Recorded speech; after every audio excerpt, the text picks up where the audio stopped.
What were we talking about? Did we finish the slide? Yeah, we were. Well, what class is this? 200? 200. All right. So, three types of program. Oh yeah, these are fun slides. Did we already do two? What did we do? What did we do already? Oh, we already got, okay, 3 types, machine, blah, blah, blah, 2 types. 3 types game. So remind me, what's the difference between between machine language, low-level language, and high-level language? Machine language is binary. Okay, binary zeros and ones. What's a low-level language? One-to-one relationship with what? Okay, and high-level language? Many to one. Oh man, we should have made that a quiz. All right, so we have interpreted, compiled. Okay, so let's do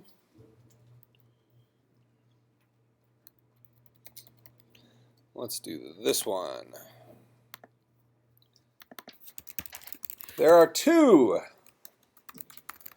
types of programming languages. Domain specific and general purpose. Domain specific languages are languages specifically designed to solve a very specific problem. So problems in a very specific domain. Maybe a good example of this would be HTML, which is our web page programming language. A lot of people might say HTML isn't actually a programming language, but then you can start getting into the philosophy of what actually is a programming language. HTML solves a very, very, very specific problem. It's a formatting problem. So web browsers read HTML and interpret it into pretty pictures and text, formatted text. Okay? So HTML, in fact, does solve a problem. Therefore, it would be a programming language. But it wouldn't be uncommon for somebody to learn the entire HTML language in a weekend. There's not that many moving parts to this thing. General purpose languages are far more common. These are languages built to solve a general classification of problems. So, languages like Java, C#, C++, blah, blah, blah, blah, blah. Most programming languages that, as computer scientists, we will mess with would be considered general purpose languages. Another example of a domain-specific language that came up last class, I think somebody in here came up with, I think they said MySQL. They're sitting in the same seat. It would be third seat back. No, it wasn't you. They moved on me. Who answered MySQL last time? Oh, there you are. What's your name? Austin. That's not a very good name. What's the last name? Meyer. Austin Meyer. I don't like either of them. We'll come up with a nickname. Just relax. All right. Well, so anyways, MySQL is a database management system, but it hosts a language called SQL, Structured Query Language, which is a domain-specific language for querying databases. Okay? So similar to HTML, you're not going to necessarily solve all the world's problems with SQL, but it's powerful enough to do a very specific task that is querying databases for information. Okay? And actually SQL is quite powerful. It's maybe a poor comparison to really compare it to HTML. You can pull off some... How many people have ever done anything with SQL in here?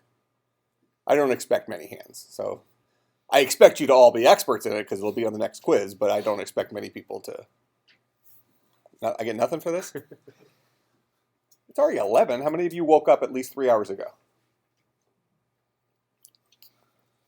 Good.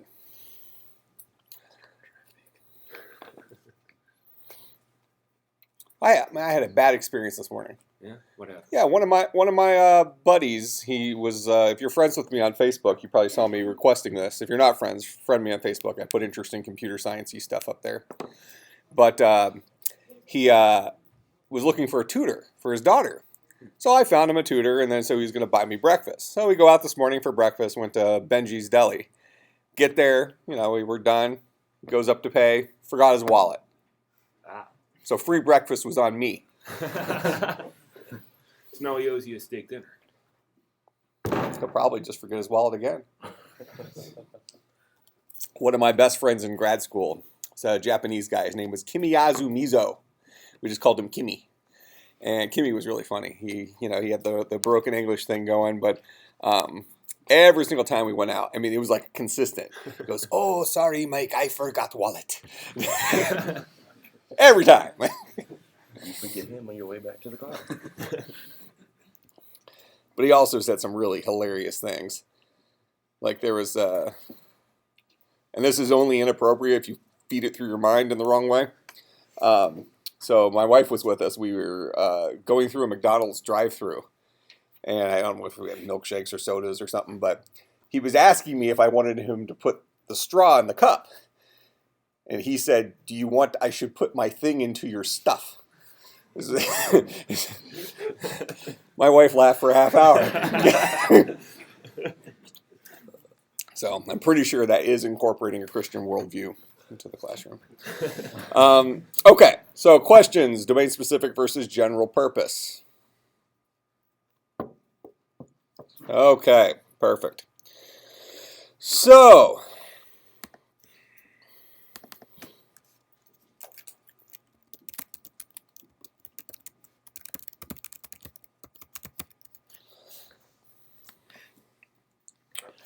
how many of you bumped into a wall on your way to class today? You always have one smartass. Or one person who didn't pay attention to the dry campus rule.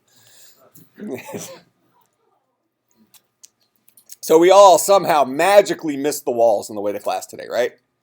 Or at least mostly. Unless you were texting, I guess you might bump into a wall or a person or down a stairwell. How did you do it? So who thinks they're a particularly expert walker in here? We're all expert walkers, right? You're always going to make sure you don't have like a handicapped person and it's like, look, don't be a jerk. Okay. So how did you do it? We're walking down the hall.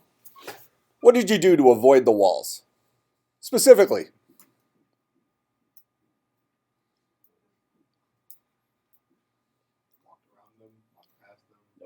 You walked around the walls, okay?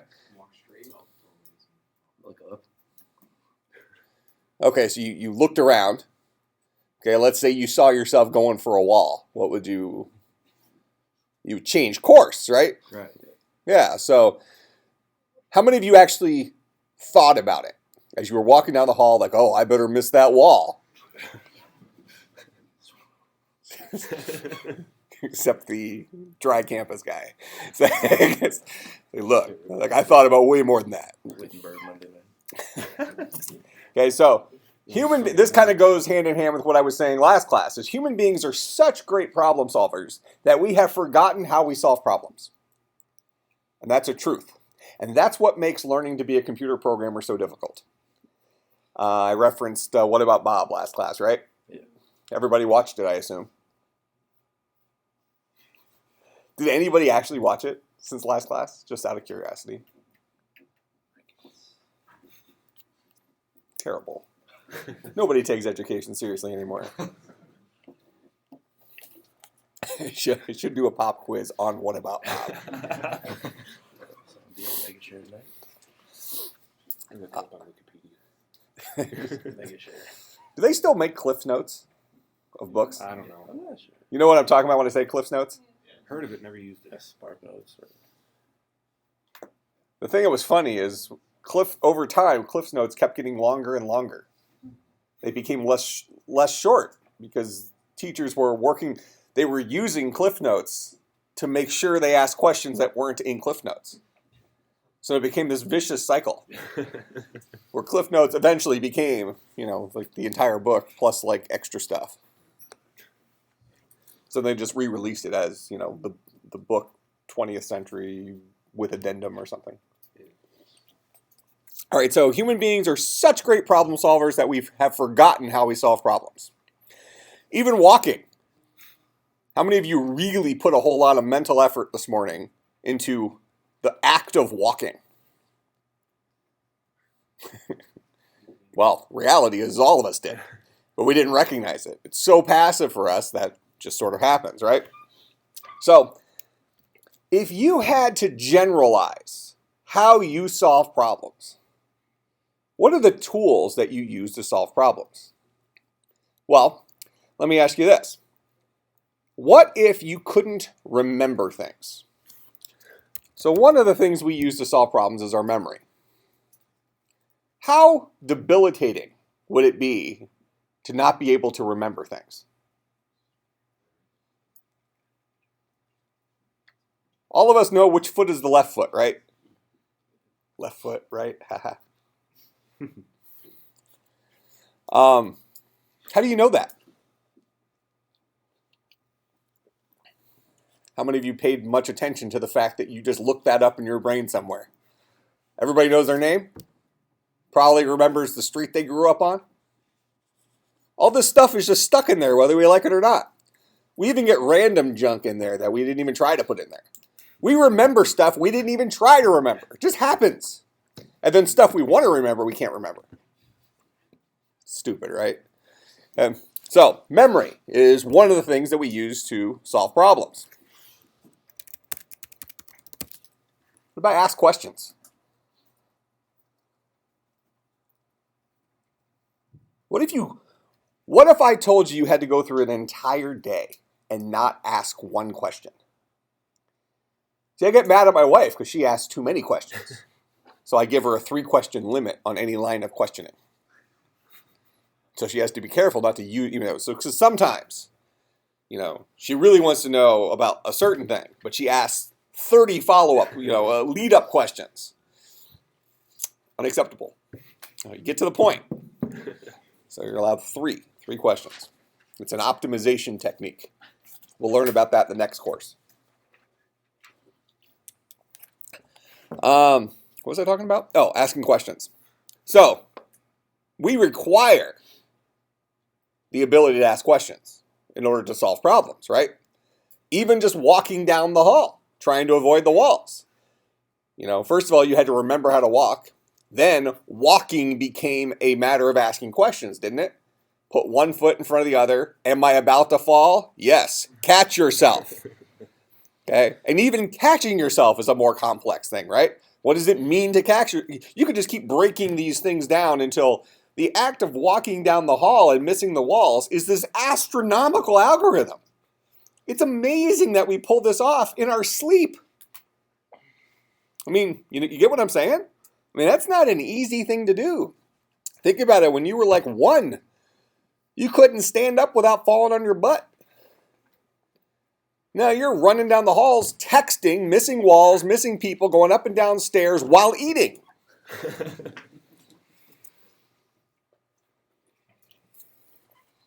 And then you get to class and you realize you were also sleeping. Some of you do your last snooze routine, especially when you live on a campus like this where you don't actually have to go outside to get to class. You see a lot of people just showing up to class in their PJs. Mm-hmm. That's efficiency. I mean, why shower before class when you can do it when you're about to change clothes? That makes more sense, right? You don't change clothes till tomorrow. That's when you shower. That's the guy's way of doing it. Okay, so we ask questions. We also use repetition. Now, you could probably make an argument that way human beings solve problems is more complex than this, but I like to kind of generalize it down to these 3 things.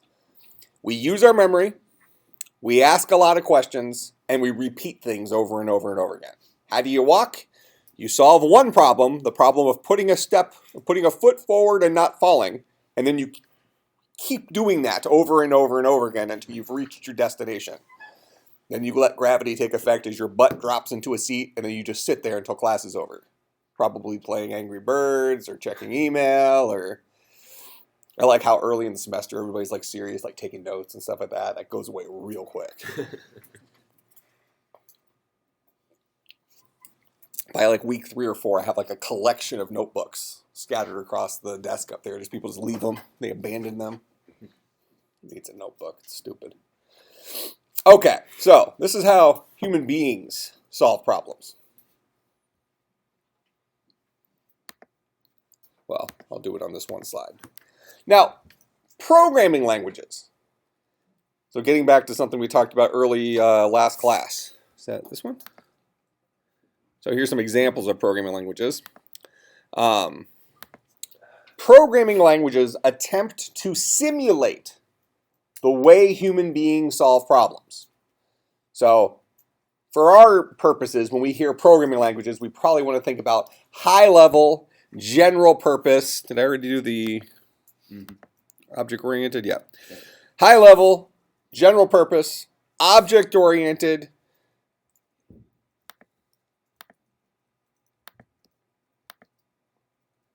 Okay, I got to throw one more in here in a second. I'll finish this slide first.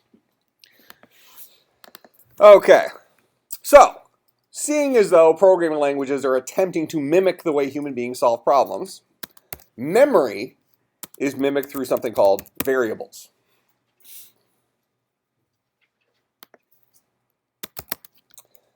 Asking questions is done through something called conditionals or if statements. Repetition is done through something called loops. And the reality is, with very few exceptions, all three of these things are represented in every single programming language. So if you remember from the syllabus, and I put it in almost all my syllabi, that's the correct thing for yeah, smart. Okay, is that a lot of people, I hear this as juniors and seniors, like, oh, well, you know, I like Java, but I'm not very good at C#. They're the same language. We're going to actually talk about that in a few minutes. They are. How many of you have, I know only a few of you had programmed, how many of you have written code in both Java and C#? Okay. How close would you say those languages are? Pretty close. Okay. Nearly identical. You could take a Java program and have a fighting chance of it almost compiling in C#. The Hello World program in Java versus C# is the difference between capitalizing or uncapitalizing two words and changing a system.out.println to a console.writeline. That's it. Everything else is identical. There's actually a funny story behind that we'll get into here in a few minutes. Okay, so this is how human beings solve problems, and one of the goals of programming languages is to mimic the way human beings solve problems, and they do that through variables, conditionals, and loops. All right? So let me give us, here actually this is a good spot to insert it, so we'll do right after this one. I knew I was doing it on purpose. There are two types of programming languages.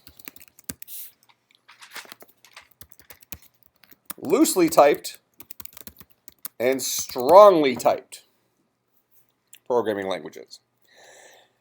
This involves variables. So we'll kind of start talking about variables a little bit here. A loosely typed language does not require us to define what kind of value we intend to put in our memory, to put in our variables. A variable is a container for holding a value. So like we go out to Target, you buy one of those giant Tupperware things, like you can put anything you want in there, right? Okay, well, a loosely typed language would mean every variable, every container you have is generic. You can put anything you want in there. A strongly typed language, you'd have a little sticker in the outside saying, this guy is made for holding shoes. And if you put anything else other than shoes in there, it has one of those European security things which shoots the acid in your eyes. Can you see that on TV? Don't they have that? I'm pretty sure. I think it's some kind of car alarm thing in Denmark where it like sprays out acid and lights you on fire. Apparently it dropped carjackings way down.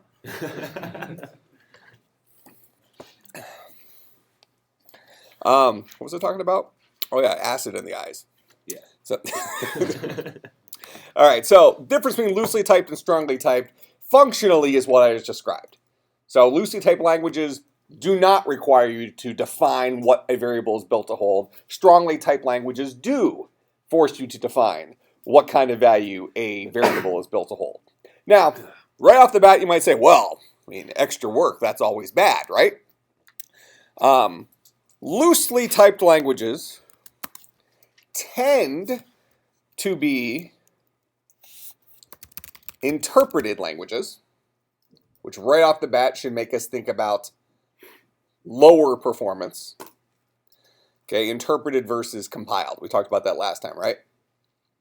Okay, so they tend to be interpreted languages. Strongly typed languages tend to be compiled language. So typically you could use this as a measuring stick. If a language is strongly typed, it probably is a compiled language and therefore is probably a language built for higher performance. Loosely typed languages are probably interpreted languages, which are then also probably designed to not necessarily focus on performance, but maybe more on elegance or simplicity of changing things. Okay? So one is not necessarily better than the other, but they do have some different meanings. Now, loosely typed languages actually impact performance even more on the negative side. That is, when your program is actually running on a computer, before you use a variable, so like in your mind, you're remembering your phone number or something like that, you have to kind of go and look that up inside your head. You don't recognize you're doing it, but if you know, what's your phone number? You kind of go and look it up in your head somehow, right? Okay. Well, in a loosely typed language, when we say what is the value that is inside of a variable, or we try to use the value that is inside of a variable, maybe to do math or something like that, before we can even do that, we have to figure out what kind of value is inside that variable to make sure that math is even legit.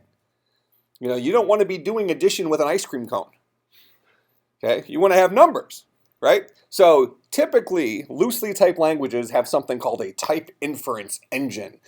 Something you'll find, hopefully most of you have started doing your research for your game engine stuff. You'll find out that geeky people just put the word engine on the end of things to make it sound more awesome. Okay? It doesn't mean anything. It's like software that does something. Well, so there's something called a type inference engine, which is a little program that runs on top of your program that goes through and is constantly trying to figure out what type of value is currently stored inside of an individual variable. That's what a type inference engine does. Okay? Strongly typed languages don't need that. Why? Because the programmer is forced to tell the computer what kind of value is inside that variable. We have to be explicit about it. So it takes a little bit more time on our end when we're writing it, a little bit more forethought. When we define a variable, we need to know what we're going to store inside that guy. But at runtime, it could be quicker because it doesn't require that additional overhead of trying to figure out what kind of value's in there. You know, if you have something that's built to store an integer, you can do math with it. All right? Kind of makes sense? All right, so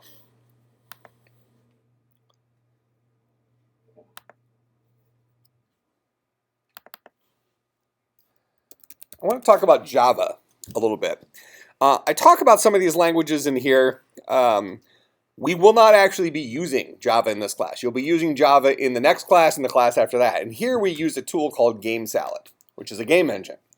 But I like to draw parallels and introduce some of the things we'll be doing next semester. So some of the things we do in here, I will be showing you Java equivalent code to what we're doing in the game engine. Something like that. So you kind of see what we are, I guess, shortcutting or something like that. So I'm going to kind of tell you, to some extent, the history of Java. It kind of becomes a fun story, and I add some extra flair to it, obviously, because I'm a comedian, right? Mm-hmm. So Java is a high-level, general purpose, object-oriented, strongly typed, anything I'm missing there?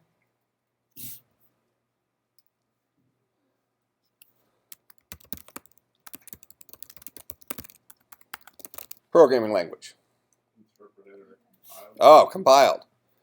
Strongly typed, compiled programming language.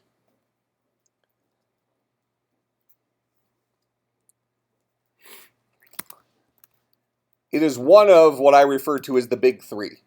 Our three modern programming languages that are all identical in this sense. That is Java, C#, and Objective-C. Objective-C being Mac, iPhone side of things. Java, C# being everything else. Okay, Java was originally created by a company called Sun Microsystems. Which was later bought by Oracle. Okay, so they're Oracle now. Interesting factoid is Sun Microsystems was a publicly traded company, so on the stock market and stuff, and their ticker symbol for their company was Java. Probably the failure of Sun Microsystems was Java, because they failed to ever monetize Java.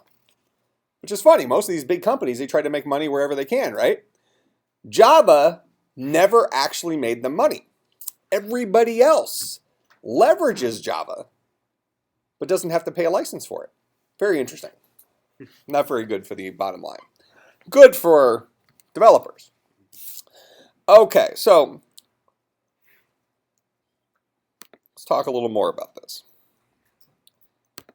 Java is considered to be something called platform independent. Independent. There we go.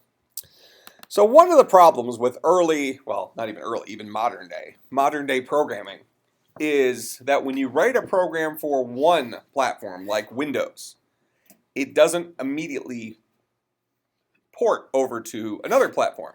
So any of you who are PC gamers, or even console gamers would be a reasonable enough example. A game might come out for PC, but either never comes out for the Mac, or there's a 6-month delay or something like that for when it comes out for the Mac, because they have to port it. They have to physically manipulate the program in order for it to work on a different platform. Similarly, the same is true on the consoles. Typically, what do? You see games come out for both consoles at the same time, right? But then you have the certain games that are specific to a console. You know, Halo to Xbox, and actually, is Halo not becoming? They're still Xbox only. Yeah. There's some game that I thought was. You're thinking of Destiny. I don't think I am. This Bungie's developing it. Bungie's not even on Halo anymore. Then it's 343, isn't it? I think that's But whatever, that's the point, right? So just because you wrote the game for Xbox doesn't mean it'll immediately play on PS4. They'll have to port it. But for most of our release games, they do that ahead of time because they want to hit the market at the same time. In PC gaming, most of your PC gamers are Windows users. And even if you're a Mac user, you can dual boot Windows and be a PC gamer on your Mac. So it doesn't really matter. So the idea of platform independence means you write a program once and it runs on any platform. Well, that sounds pretty good, right? It was supposed to be the godsend for software development. No longer will we have this problem where a game comes out for Windows but isn't immediately available for Mac. Well, Java's been out for a while, and games still come out for Windows and not out for Mac. So clearly this didn't quite solve the problem as much as they thought it was going to solve the problem. How did they accomplish this? Well, Sun Microsystems, let me draw a picture. I like pictures on here. Okay. So, you have your Java program. Here's your Java source code.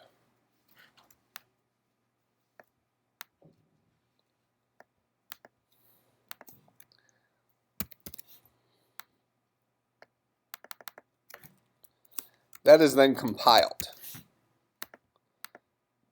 What does it mean for a language to be compiled?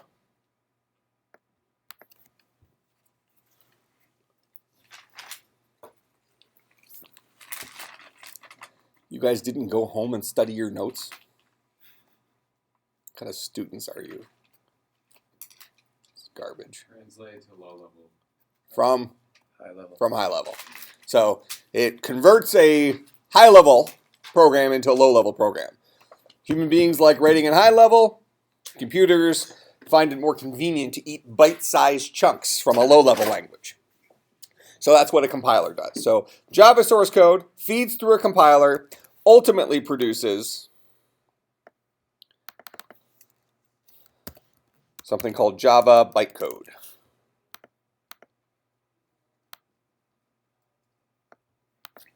All right.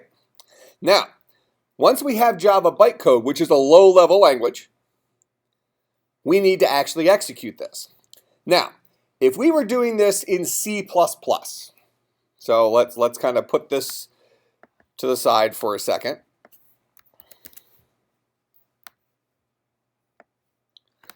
And let's say we had our C++ source code, so something that predates Java. We compile it. It would compile down to assembly language.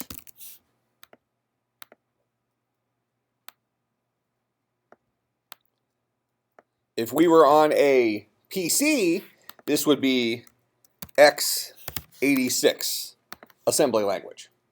That is the one-to-one relationship, low-level language understood by Intel-compatible processors.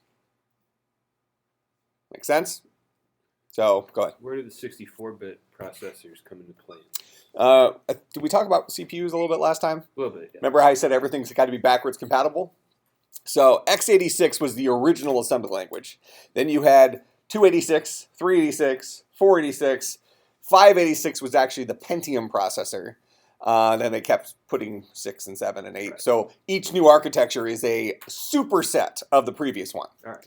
Okay, so I say x86 because that kind of covers the gambit of all of them. But really, this reads as Intel-based assembly language, All right. where whatever the X ends up being, that's the lowest processor this code will run on. And that's a flag in the compiler. So when we take our code and we compile it with a target architecture. We say, I want this to run on the 586.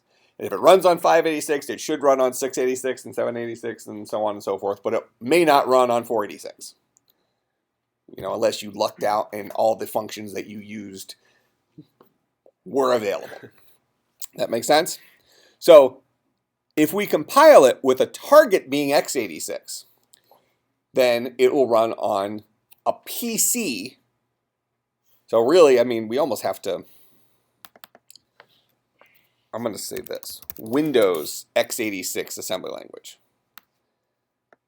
It's only a half truth, but it is sufficient for the example I'm trying to show here.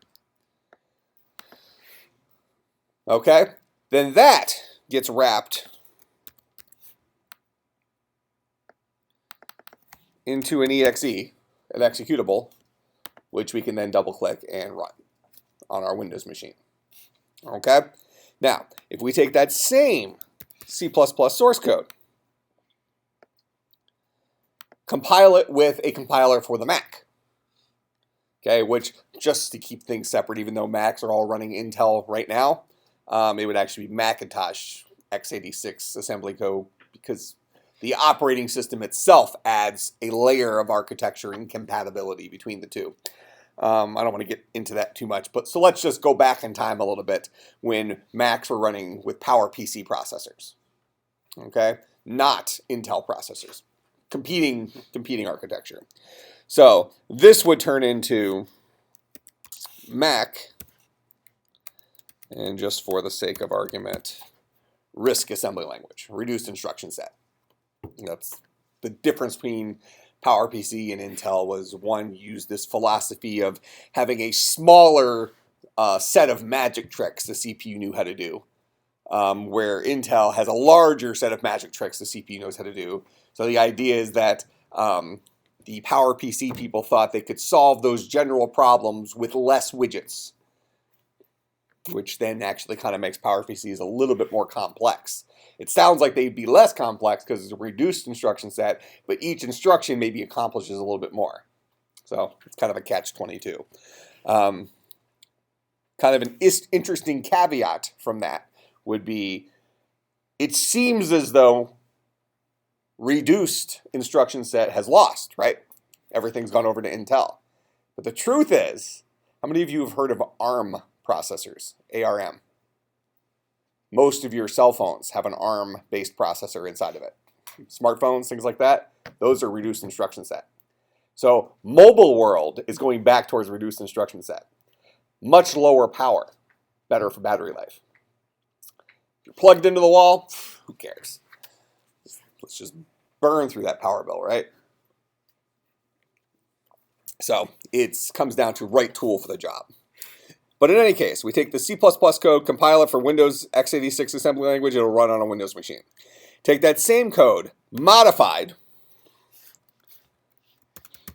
because we will have to modify it in order for it to run on, in order for it to compile successfully for this new architecture.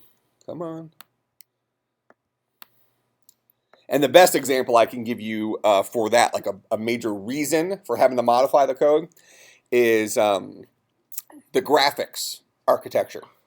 If you are on a Windows machine, you are using the base version of something called DirectX. So DirectX is the core of your graphics library. They keep updating whatever. On a Mac, you're using something called OpenGL. They do the same thing. They're about colors and polygons and 3D crap and drawing things on the screen, blah, blah, blah. But they're not compatible with each other. Okay? So, some things, OpenGL actually does a better job than DirectX. Other things, DirectX does a better job than OpenGL. But Microsoft is the author of DirectX. Chances are somebody else was, then Microsoft stole it, then settled with them outside of court. So Microsoft is the author of DirectX. I mean, don't knock Microsoft, or a law system lets them do it, right?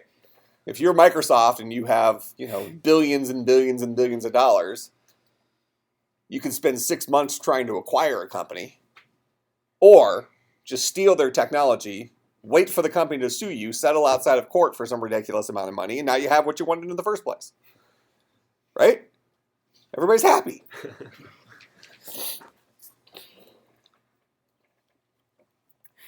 They all do it. Now, Apple's daddy warbucks now. Apple's got more cash on hand than anybody. So we're going to modify that C++ source code so that it'll run on OpenGL stuff, let's say. Then we're going to compile it with the target architecture being a Mac-based RISC assembly language architecture if we roll back to the PowerPC days. And ultimately, this turns into a Mac-based executable.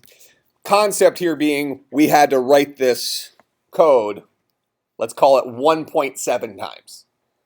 It probably wasn't an entire rewrite from scratch, but there were major modifications that needed to be made to that program in order for it to run correctly on the Mac. In fact, some problems may have to have been resolved on the Mac side so that it worked correctly either under OpenGL or under the reduced instruction set way of doing things. Okay, so I just want to kind of paint a interesting picture. It is probably easier today to port a game from Windows to Mac because they're both on Intel-based architectures and because we've had so long dealing with OpenGL versus DirectX that there are some translation tools that kind of go both ways. But it's still not simple. It's not as easy as the people who come out with a game just pushing a button and say, oh, compile it from the Mac, we're good to go. Unless they're doing it in Java. We'll talk about that here in a second. All right, so any questions about this? So this was considered a problem of old, but the benefit of this, even though it took extra time up here, is these executables were native. They were fast. They ran natively in the Mac. They ran natively on the PC. Okay, so now Java, okay, so exe for Windows, exe for Mac. Draw it like that. So Java, we have our source code, we compile it down to Java bytecode.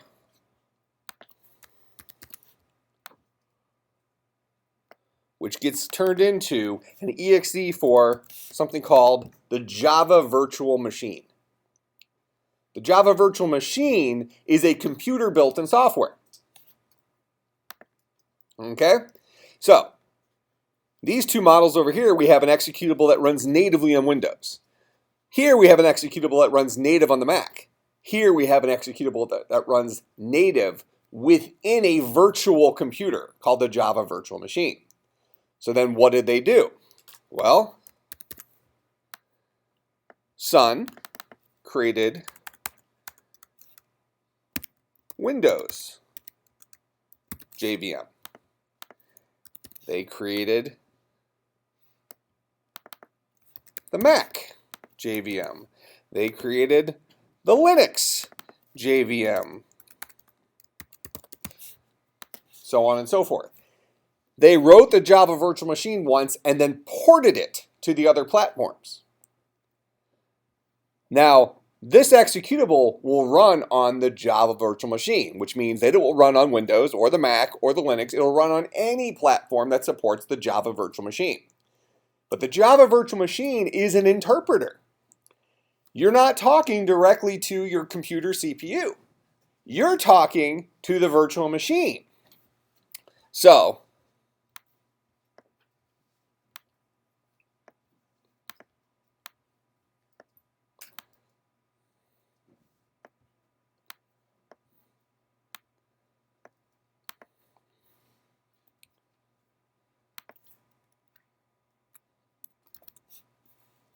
well, let's do it this way.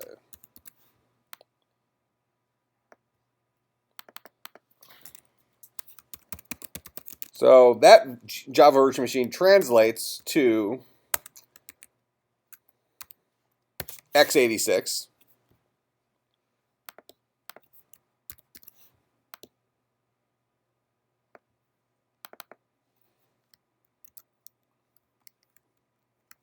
just whatever, just deal.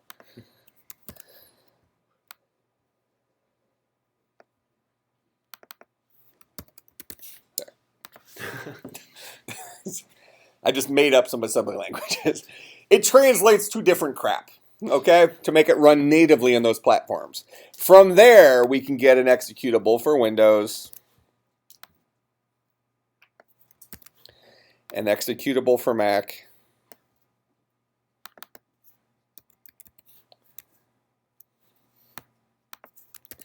and an executable for Linux. The problem here, though, is these executables, this step right here, happens during runtime.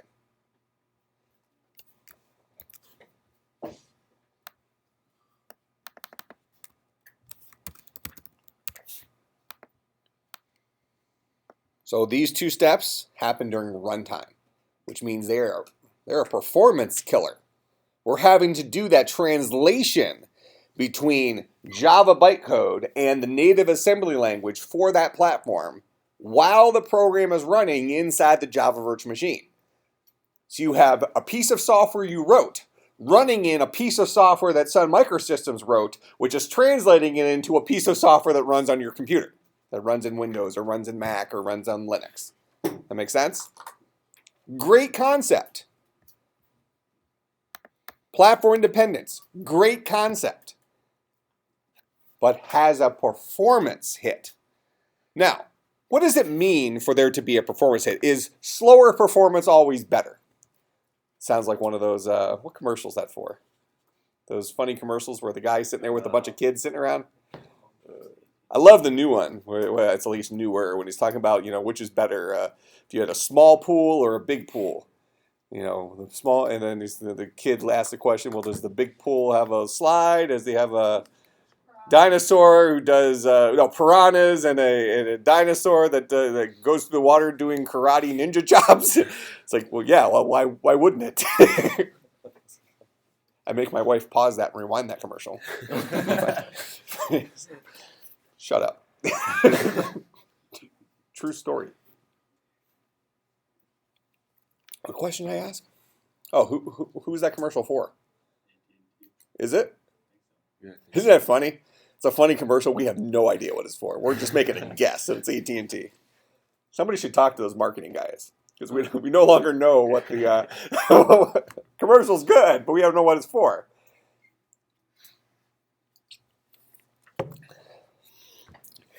Kind of like I think it was 2 Super Bowls ago, the Darth Vader Volkswagen commercials, the Baby Vader guy. For a while, nobody actually recognized that was for Volkswagen. He was trying to do the force thing to do everything. Love that commercial. Okay, so cool concept, platform independence. Certainly has drawbacks, but what does it mean to have a performance hit? Is that always bad? Our computers get faster and faster and faster and faster and faster, don't they? Isn't it amazing to you how what you have in your pocket today, even if you're dealing with a crappy Android phone? Actually, I like Android phones. But isn't it amazing how what we hold in our hands today, fits in our pocket, is far faster than the fastest computer was like a decade ago? We're talking the big desktop computers. Somebody buys a gaming rig. These new machines are 64-bit processors with quad-core chips in them, in a phone. It's amazing, right? So clearly, computers keep getting faster and faster and faster and faster. But then we took the human approach, right? We couldn't make the computers any faster. How many of you have ever built your own computer? Kind of understand processors and things like that. Okay, something that's interesting, if you've noticed over the last, let's say, 6 years, is the fastest clock speed of your CPUs has not increased. You notice that? 6 years ago, you can get a 3.06 gigahertz chip. Today, you can get a 3.06 gigahertz chip. But 6 years ago, you couldn't get 6 cores. Right. What's the human way to solve a problem? Well, we can't make it go any faster. Let's make more of them.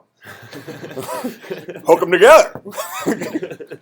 Same thing happened with cars, right? We started off with a 1-cylinder, and then we got to 2-cylinder. Now you got these cars that come out with V16s that get half a mile per gallon, but can go from 0 to 1,000 in a blink.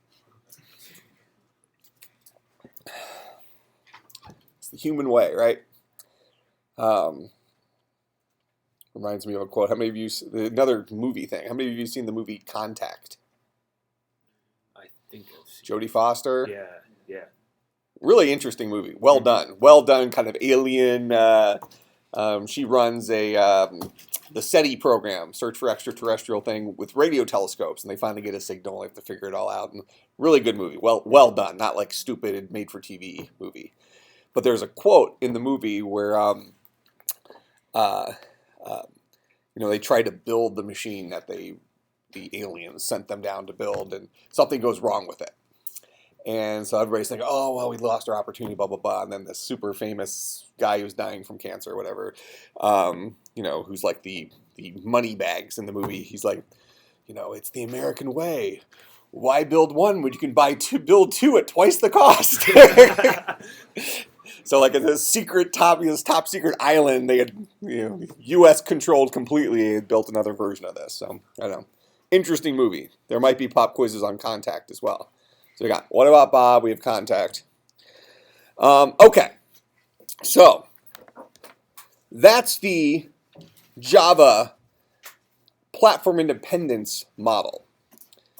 What I want to start talking about next time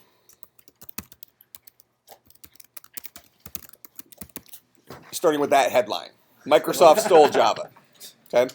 No, it's very interesting. And one thing I want to throw out here in our final, 5 seconds or whatever. I am not an anti-Microsoft person. I'm also not necessarily a pro-Apple person. A lot of people think I'm a big Apple user.